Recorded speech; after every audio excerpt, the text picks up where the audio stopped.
This is a story about a boy whose mother is a slave. He is separated from her when he is only a few weeks old. After that, his grandmother takes care of him. When he is 6, his grandmother takes him to the plantation to work and leaves him there intentionally.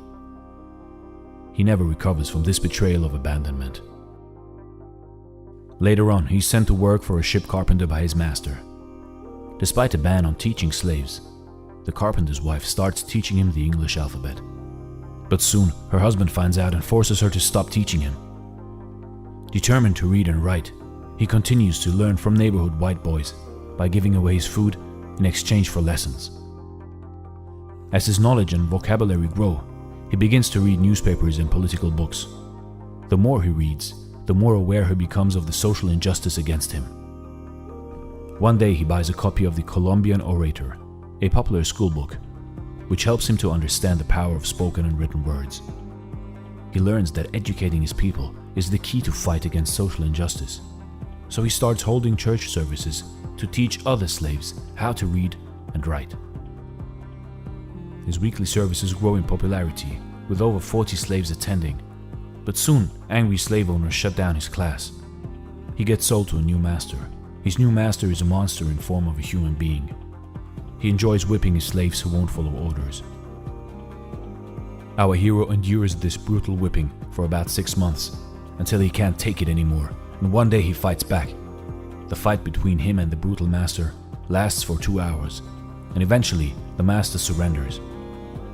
On that day, he restores his sense of self-worth and he vows to never let anyone beat him again. At the age of 20, after 2 unsuccessful attempts, he finally escapes from slavery by impersonating a sailor and flees to the north. To continue fighting against injustice against his people, he decides to spread his knowledge and wisdom. Whenever and wherever he can, he attends abolitionist meetings. In 1841, after attending an abolitionist convention, he takes the opportunity to become a lecturer for the Massachusetts Anti-Slavery Society. This leads him to public speaking and writing. Soon, he starts writing and publishing books on slavery and founds an anti-slavery newspaper titled The North Star. A lot of white people aren't happy and don't want to let him do these things, and one day, while participating in a lecturing tour, he's chased and beaten by an angry mob before being rescued by a local family. But he's determined to continue fighting his fight against injustice. In addition to abolition, he also participates in the first Women's Rights Convention. Soon Frederick Douglass is recognized internationally as a human rights leader fighting against the slavery system and standing in for women's rights. He goes on to become a trusted advisor of President Lincoln. He advises the president on the treatment of black soldiers and urges him to give all black men and women the right to vote. In 1863, President Lincoln declares the freedom of all slaves. Douglass becomes the first African American citizen to hold a high U.S. government rank. He is also the first black person to receive a vice presidential nomination, although he did not campaign for the office.